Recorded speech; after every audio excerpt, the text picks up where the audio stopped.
most rewarding when you're seeing your teams or your clients transform right in front of your eyes, not only going from a solopreneur, one person, two people team, to really developing their business as a full blown on business. My coaching clients usually say that I have a way of making them feel like they're actually running a business rather than running a hobby. Welcome to Career Coaching Secrets, the podcast where we talk with successful career coaches on how they built their success and the hard lessons they learned along the way. My name is Davis Nguyen, and I'm the founder of Purple Circle, where we help career coaches scale their business to 7 and 8 figures without burning out. Before Purple Circle, I started and scaled several 7 and 8 figure career coaching businesses myself and consulted with 2 career coaching businesses that are now doing over $100 million each. Whether you're an established coach or just building your practice for the first time, you'll discover the secrets to elevating your coaching business. Hey everyone, welcome to another episode of Career Coaching Secrets podcast. I'm your host, Regan, and today's guest is Jessica Rosario. Jessica is an executive coach and champion of women's empowerment. She has 25 years of experience in financial services industry and a thriving janitorial services company in Orlando. Jessica brings a rare blend of strategic business acumen and heartfelt community leadership. As the owner of exclusive cleaning services and an alum of prestigious Goldman Sachs 10,000 Small Business Program, she's not only built a successful business, she's also become the guiding voice for anyone looking to launch and scale their own service-based business. Jessica is a certified integrator and an advocate for EOS and the Profit First method, and deeply passionate about personal development, leadership, and mentoring the next generation. And it's my pleasure to have her on the podcast today. Welcome to the show, Jessica. Thank you so much for having me, Regan. It's a pleasure, Jessica. So tell me a little bit more about what inspired you to become a coach and then start your own coaching business? Absolutely. So as you mentioned, I spent 25 years in corporate, and in that process of working in corporate banking, I developed the passion to work with small business owners who were looking to get started from the ground up. And that led me to doing some business consulting as well as coaching business owners who are high performing leaders to be able to grow and scale their business. Mm-hmm. And so right now with your coaching business, it's been about 8 years and a half that you've started it independently? Yes. Cool. And which part of the coaching journey do you find the most rewarding since you started your coaching business? Oh, great question. Most rewarding when you're seeing your teams or your clients transform right in front of your eyes, not only going from a solopreneur, one person, two people team, to really developing their business as a full blown on business. My coaching clients usually say that I have a way of making them feel like they're actually running a business rather than running a hobby. And when it comes to your clients, is there a specific target group that you typically work with? Yeah, absolutely. It's service-based business owners, and it's interesting because throughout the years, I've always coached service-based industries. But in the last few years, I found that after the pandemic, I started to attract a lot of women who were exiting corporate, who are looking for that purpose and passion-driven role, and because they either couldn't find it or didn't exist, they decided to create their own. And so a lot of the women that I've coached throughout the years are in that transition space of exiting what they've been doing for so many years into truly stepping into their power and stepping into their purpose as they continue to grow a business. Most recently, in the last year or so, because we have a thriving janitorial company, and I was also part of the Goldman Sachs 10,000 Small Business National Cohort, I started to grow again in the inside of the service-based industry and being surrounded by those business owners who are in the daily hustle, but also looking to grow and scale their business in ways that they can leave a legacy business for either their families or children and so on. And generally, when it comes to finding these clients or finding you, which marketing channel is working best for you right now? LinkedIn is one place that works really well for me. I've leveraged that quite a bit, and I've done it organically without paid ads. The other thing is speaking engagements. So I do quite a few speaking engagements that attract a good amount of people into my email list. I'm always all about building my email list. So that's been really the main source. It would be through speaking and visibility. And when it comes to LinkedIn, is there a specific strategy that you're applying or like posting content? How have you grown the profile or like the types of impression? Do people just reach out to you? It's a combination of things. Some people do reach out to me, but I ensure that that I look at my email marketing as a full 360 type of process. So I'm referring to people on LinkedIn to my email list. I'm referring people on my email list to LinkedIn, and so it helps with algorithms and just build a organic growth. I do post articles on LinkedIn every month, and I'm always looking to add value in any which way that I possibly can. And when it comes to the email list, are you running some strategy there to keep your list engaged? Yeah, well, just like any person that is reading through emails, I am one of those big people that I like to look at a good blend, right? So it's not just about selling, selling, selling through email. I like to see that value is being added. I like to see that if somebody has a question about something, they can just hit reply and get an answer to their question, not go in through this loophole of customer service that the emails sometimes go unresponded to, and it happens with even the best emailers, the best people that are sending emails today. And so it's really important for me to keep it personalized and not just an approach to just sell a product. I like to invite them into my community. If I have an event going on, particularly if it's an event through another organization, I've done some speaking engagements through the Small Business Administration and through SCORE. So letting them know that they can access some of these resources also through those government agencies. And so it's all about the ecosystem of your business, ensuring that regardless of what channel you're looking at, that they're looking at similar things, that you're adding value, that you're also offering your product, that you're offering in my case, I offer a business audit for anyone that wants to start working with me and they don't know where to start. It's a really great way to just position their journey in a way that we can identify exactly what's working and what's not working in their business. And so it's all about having a good mix. I really like that. So doing the audit, especially, I feel like that is a very good strategic method to even helping them out. So it gives some value to them, analyzing where their weak spots are. It also helps you out in a way that you get to know if these clients would be also a good fit for working with you as well. So it also works in a way as a qualifying mechanism in a way. So yeah, cool. Exactly. And moving away from marketing, looking to the future, do you have any goals that you're working towards for the years with the coaching business?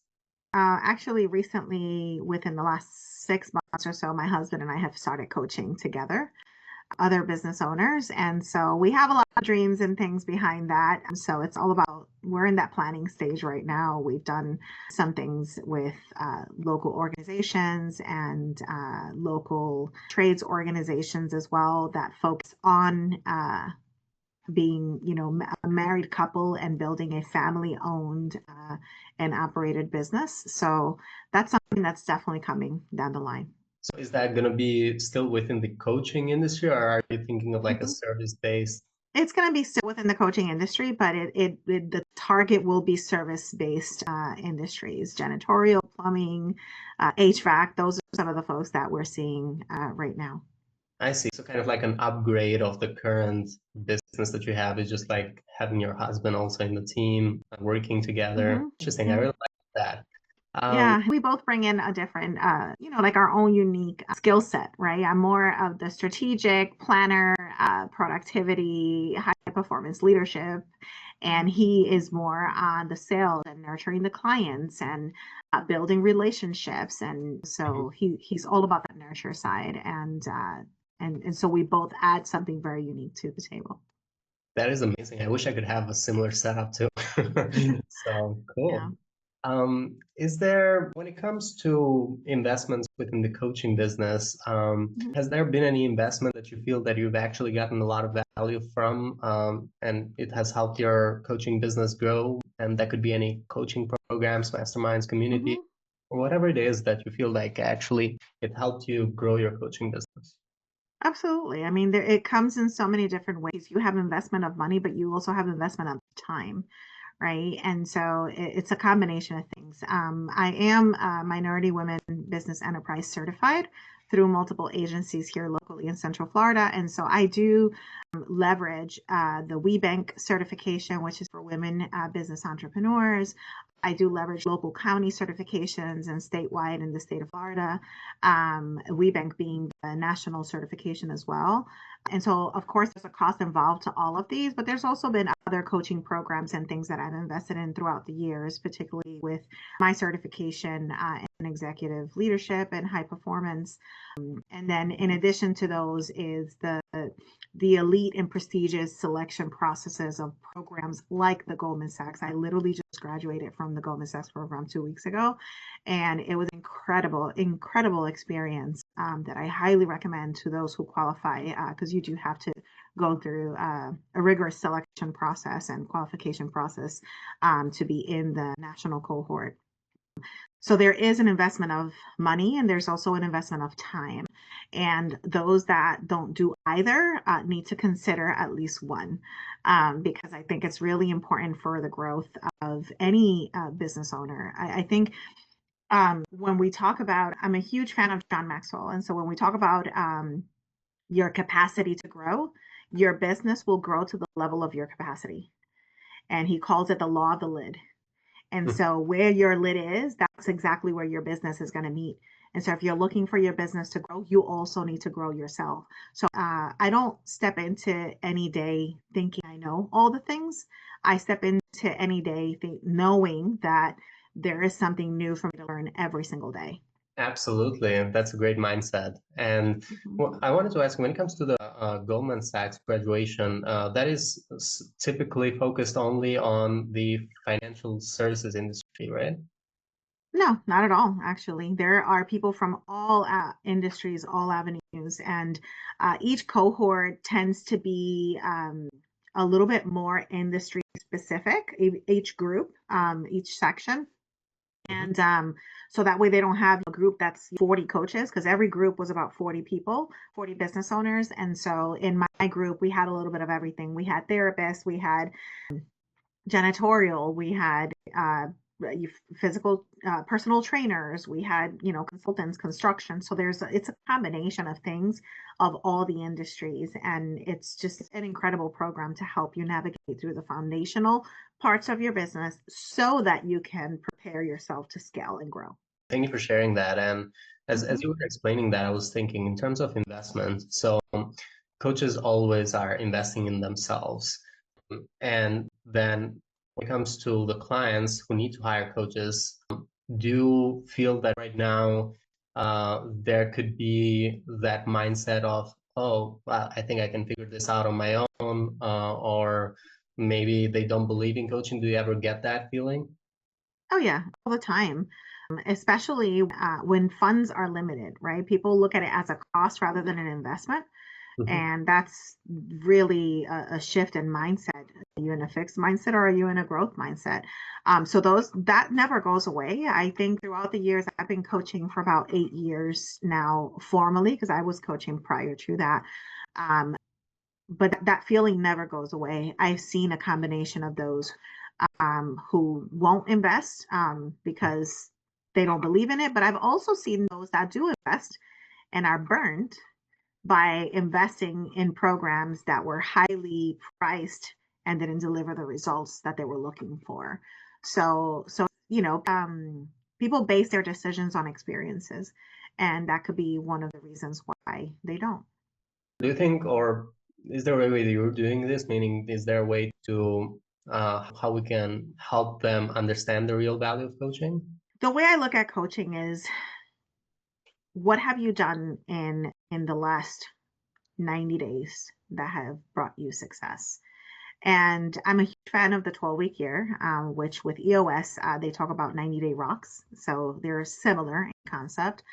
But I always tell someone when they're considering working with me, it's like, what would your next 90 days look like? And let's compare that result that you're looking for to your last 90 days. Did you have any traction in the last 90 days? Did you do a debrief at your last quarter and identify what worked, what didn't work, and what you need to do differently? And then if you didn't, are you planning on stepping into the next 90 days in the same way? Mhm. Right. And so knowing that if you have not been able to achieve success in the last 90 days to the last 2 years, and it's not where you want to be, then what do you need to do differently? And whether that's working with a coach, working with a consultant, or even working with an accountability group, sometimes they know exactly what they need to do. They just don't have the accountability. And so they don't have the discipline to be able to take that next step. So the knowledge of the coach is not necessarily what leads them to success. What is their point of need? How do you meet them where they are? Identify the gap, and then from there move forward. Thank you. Thank you for sharing that. Actually, so getting them to think. So of course you could do it on your own. How has that been Mhm. working out for you so far? Exactly. Not to say to like put them on a spot or anything like that. It's just to try and understand if there's something that maybe they might be doing wrong or just like, yeah, I really like that. And when you think about your coaching business right now and Hmm. also with your goals of potentially having your husband working together, what would you say is the biggest challenge that you're currently facing in further scaling your coaching business? Biggest challenge. That's a great question. So in the last 6 months or so, I started to refine some of the products that I had that I have from a women only style and approach to attract family owned and operated, which can be husband and wife teams, or it can be just male or just female. And what I found my biggest challenge to be was that while I was implementing these great products and achieving great results with a family owned and operated business like a janitorial business or HVAC. And I had the same exact package focus on working with a coach in some type of way, shape, or form. It was two completely different results. And as a coach myself, and I'm sure that a lot of people that are listening to this episode will know that the biggest success that coaches experience is our clients' success. And so when I saw the success to be so different, right? Someone who's just getting started with building a coaching business versus someone who's getting started in a service based industry, and the results being so different, that's what led me to doing a complete shift and change in how I coach and how I position myself as not only as a business coach but as a business consultant because of the experience, the hands-on experience that we've had. And so the biggest challenge was being able to see my brand not only as a brand that attracts women in business. At the end of the day, I am a woman in business. I am women business enterprise certified, but I also have a lot of expertise in the service-based industry. And so the brand had to do a completely different shift. And so that's what I'm in the process of doing right now. It's doing a full on rebranding. That's also been really evident with some of my speaking engagements, the people that I've connected with, some of my discovery calls. The first thing that men would ask is, do you coach men? And so I knew there was a challenge with my branding and how I was positioning myself, the spaces where I was speaking versus the spaces where people were finding me. And so that's been one of the biggest challenges right now, being able to really be able to work on all the things because I want to do it all and do it all overnight.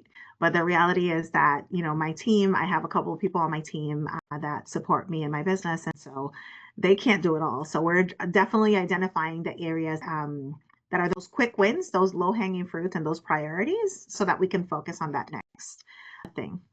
Cool. We actually did a similar thing when it comes to, with our coaching business, my consulting offer. We were going through a rebranding as well, not specifically focused on like rebranding the target audience and widening that up, but mostly like rebranding our messaging, our all of our assets, and how the image of our business was being shown to our clients. So that is one of the things that we've gone through as well. And Hmm. so when it comes to so far with many years of experience, is there any final advice you'd like to give to other coaches who are looking to scale their impact? Yeah, discipline. Anything that you do in your business requires discipline. And whether it's this business or another business, it requires discipline. And that discipline looks different to different people. And I would say, in one of the biggest ways, is really putting on those blinders so that you don't get distracted by what everyone else is doing or everyone else that has an opinion on what you should do with your business. If you don't feel good about your business, about your coaching, about your approach or your messaging, chances are there's a gap. And so listen to that intuition and identify how do you change that so that it can make you feel good. But that requires discipline. I've worked with many clients in the past few years who they come to me and they have this list, this laundry list of 15 things that they want to do in their business. But the reality is that some of it is not even moving the needle in their business. And so we take a look at that list and what's that 80/20, right? 20% of what's on your list is what's really going to make an impact in your business. That other 80% is usually noise. So drilling down on what that looks like is key, but that requires discipline. And it also requires a coach to say to you during our calls, how close is that getting you to where you need to be? And I know that that question hurts. And sometimes we get really distracted, but it's so essential in really staying focused. I don't want a coach to yes me to death. I don't want a coach to give me a laundry list of things to do. I want a coach that can get me that quick win, that can help me focus, that can help hold me accountable, and that can help me stay disciplined to get to where I need to be. And so those are the things that I personally look for and what I would recommend. Thank you. Thank you so much, Hmm. Jessica. Of And course. for anyone who wants to find you or connect with you, you can go into your LinkedIn, Hmm. Jessica Rosario-Fortis. They'll be Hmm. able to find you there. And they also should be able to find your website, Yep. jessrosario.com, right? Correct. Cool. Is there any other way that people could connect with you apart from these two? Those are the main ones. They can always call our business line, 407-602-8101, and they'll get either myself or someone on the team. But the best way is through the website or LinkedIn. Thank you. Thank you, Jessica. That's it for this episode of Career Coaching Secrets. If you enjoyed this conversation, you can subscribe to YouTube, Spotify, Apple Podcasts, or wherever you're listening to this episode to catch future episodes. This conversation was brought to you by Purple Circle, where we help career coaches scale their business to 7 and 8 figures without burning out. To learn more about Purple Circle, our community, and how we can help you grow your business, visit joinpurplecircle.com.